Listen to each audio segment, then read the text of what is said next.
Hi, I'm Gavin, And I'm Dave. and you're on the fringe. Come along with us for a ride on a podcast where we talk about an area or a thing going on in the world that needs more attention, just like you do. Let's go. On the fringe. Here we go.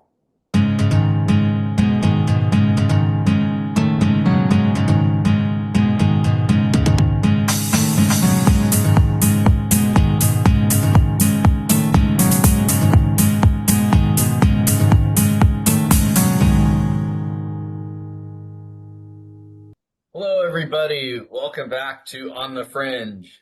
This is Dave, and I'm here with Gavin. And now it's February 2025, and it's about 5 years from when the COVID pandemic kicked off back in 2020. And I mean, we all remember COVID and we remember the damage that it did to the education system, the work systems that we had. People were at home for a very, very long time. Ended up costing the world something like, I think, $16 trillion, if I can remember correctly. It was a lot of money. But COVID, its main legacy, I think, is going to be that it showed huge weaknesses in the education system and in the work systems that we actually have today. And with AI coming in and AI basically being a huge tidal wave to these systems plus other systems in the world, it's going to change people. And if people knew how much it was going to change their lives, it would not be a pretty picture. I What do you I say about this, Gavin? absolutely I absolutely agree with that. Before we move on, I just want to say, in addition to those $16 trillion, also the over 10 million people who died, uh, Yes. and the devastation there that I think is probably not talked about really enough. Um, Yeah, and I completely agree. I think if people knew the changes that were already happening, they'd be out in the streets with torches and pitchforks and burning people in effigy. Not that they don't do that, but usually not because of AI in the education system. Um, I fundamentally agree with the fact that we're in a transitional era that was really kicked off by the COVID pandemic because I think it illustrated sort of how fragile the global ecosystem was, uh, and really how difficult the international community, but even national communities had in dealing with this issue that was not exactly new. People have been talking about pandemics for a very long time. It was in popular culture. They knew it was a possibility. And yet, when it happened, I think most people can agree that the response was not exactly perfect and caused major problems in a lot of parts of the world. Now we have 5 years later, we have this massive leap in technology, AI, and I think the speed at which that technological change has occurred is as devastating, potentially devastating as anything that happened with COVID, at least in terms of how our systems work. If Mm-hmm. that makes sense. I mean, Gavin, what would you say? You're still teaching, so what would you say are some of the pros and cons of some of these AI changes, maybe in the classroom or just in school in general? I I'm teaching in an environment where everyone has a laptop. Uh, Technology is pretty integrated into the classroom, anyways. Uh, it's a pretty, it's not heavy tech, but it's a pretty tech rich environment. Um, it's been huge. I think it's affected me slightly less in that I've sort of structured my classroom to avoid having to deal with elements of it. But certainly in high school, it's had a massive impact because I would say there are two or three. I'd say the main one is unless you see someone write work in front of you with a pen or pencil, you have no idea whether they've done it or not. And you kind of have to assume that they probably didn't do it or they had some kind of assistance. Um, and that's accepted now. I mean, there's no doubt that that will change how people view assessing things. If you turn it in online, there's just not a lot of faith that it's 100% your work. Um, I mean, and that was an issue before, but I think now it's just kind of the baseline assumption. Second thing is it's replacing Google as the search engine of choice. So previously, if someone, and this was not, I don't think it was a good thing to begin with, if someone wanted to know something, they Google it. Now they go to ChatGPT or they go to another AI platform. Hmm. And that is taken as more or less gospel. There's not a lot of critical analysis of where are they getting this and how are they generating this. Um, I also think one of the things that isn't talked about, this would be the third thing, is it's changing how teachers approach organizing and paperwork because they're able to generate most of it. And you know, I use AI tools. I'm not really ashamed to admit that. I use it for structure. I use it for creating parts of lesson plans. I use a slide generating system that definitely uses AI. I mean, it's if you're using any kind of online learning management system, it's going to be more and more of a feature, and it already is. Hmm. I'm just thinking here for a second, and that second point really hit hard because the education system, from my understanding, you go back 150 to 200 years when the Industrial Revolution was really kicking off, I guess before that.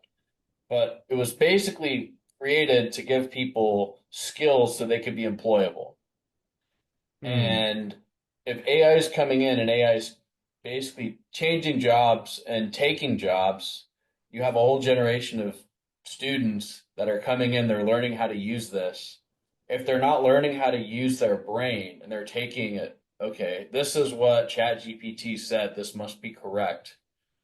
If they're not learning how to actually think and discern and go, okay, why is ChatGPT saying this? How is ChatGPT getting this information? Or Gemini or Meta AI or whatever company that they're using, then how are they going to have any sort of skill? Because if they're just plugging stuff in, anybody can do that.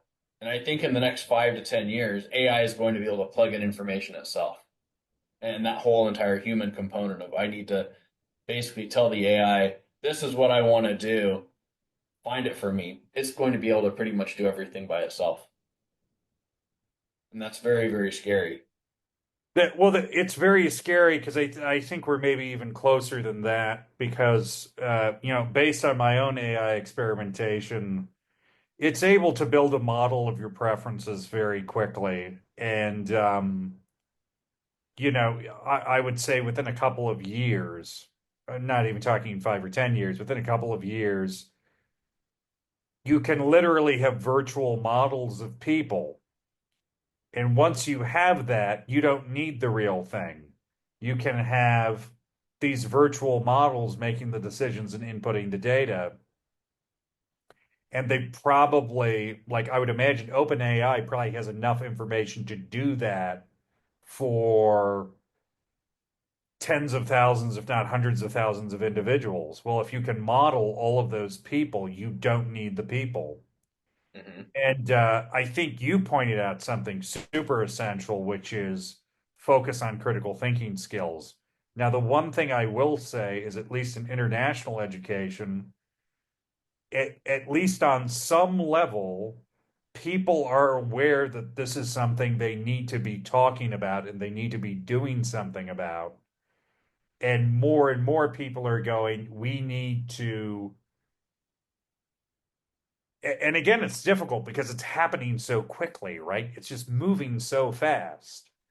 And, the education system we have, again, as we sort of saw in COVID, yes, you can make these improvisational decisions, but the structure itself is not that flexible.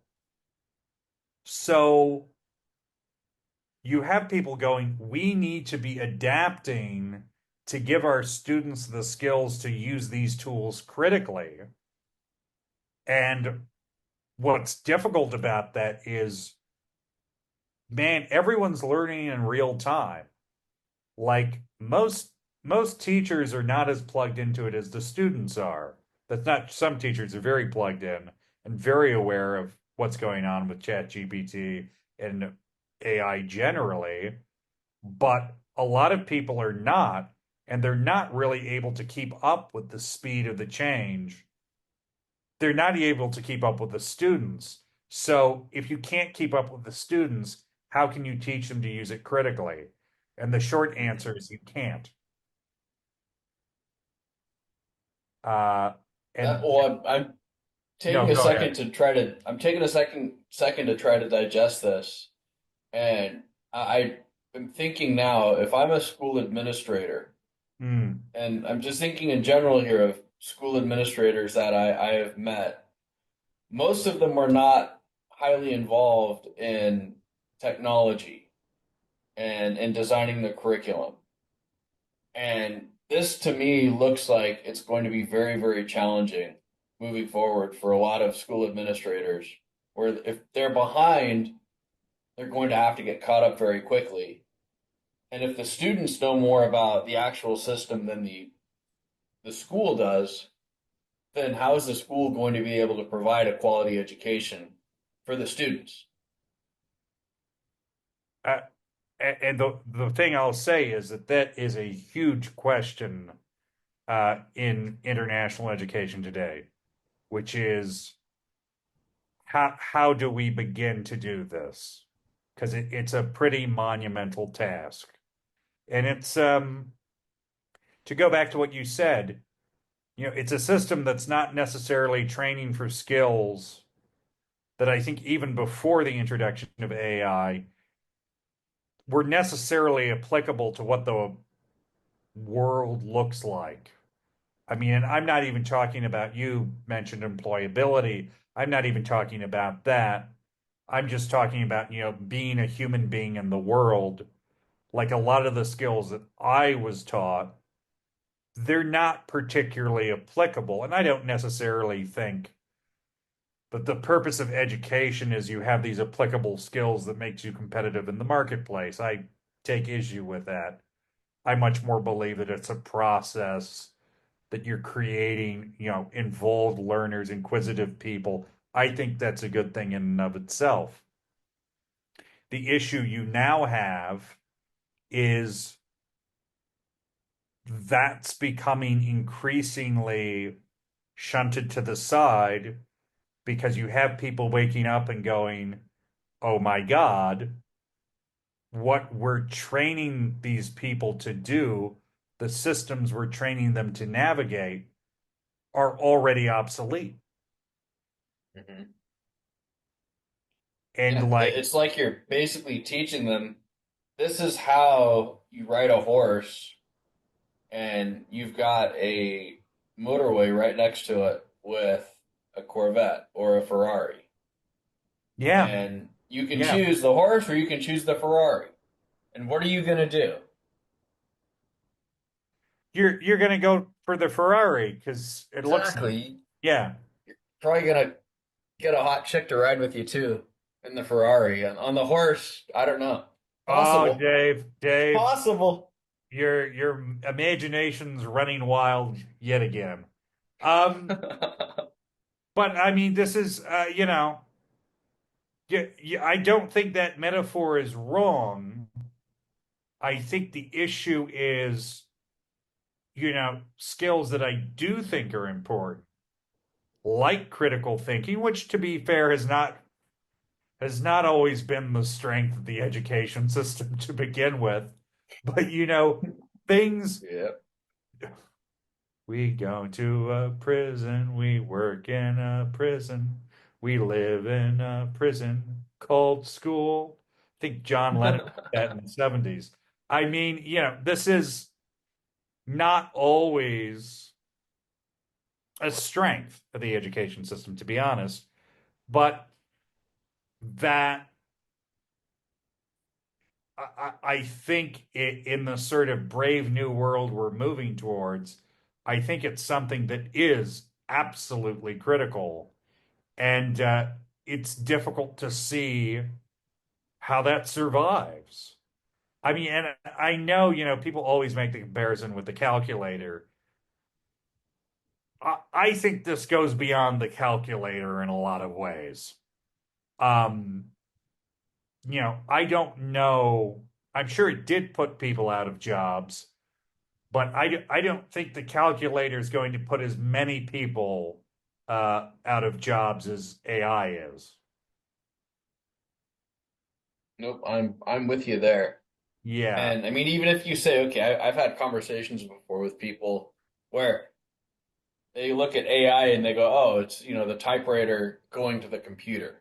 Hmm. And it's much greater than that. It's much greater than the typewriter upgrading to the computer because AI is able to actually generate what it wants to do. Yeah. And it's building off of models. The computer still needs input. Typewriter needs input.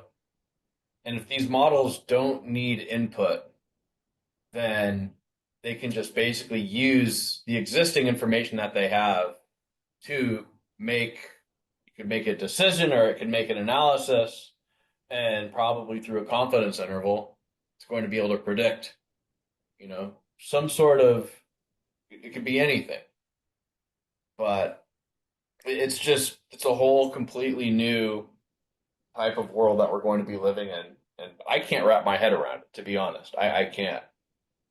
Well, I think Dave, you're in good company there because I feel like that's most of the planet right now. Uh, I feel like, to be honest, including most of the people running these companies, the real full implications of this are mind-boggling. What little I'm able to comprehend, it's sort of like some Lovecraftian short story. You look into the sort of hidden darkness of the universe and you go, I don't know what this is, but it's terrifying. Uh, and I don't mean terrifying in the sense that it's bad and it's horrible but it's terrifying in that it's really beyond comprehension how massive these changes are going to be. Hmm. And And it's on going to affect everybody, I think. Every single person. every person Even on if you the live planet. in a cave in Yep. the middle of nowhere Yeah. in Montana or Idaho, you're still going to be you're still going to be affected by these changes. Yeah. 100%. And on that note, I'd like to say thank you to our subscribers. Thank you to our listeners. Please like, comment, subscribe. We appreciate all of the feedback. It's all good. And thank you guys for listening. This is On the Fringe.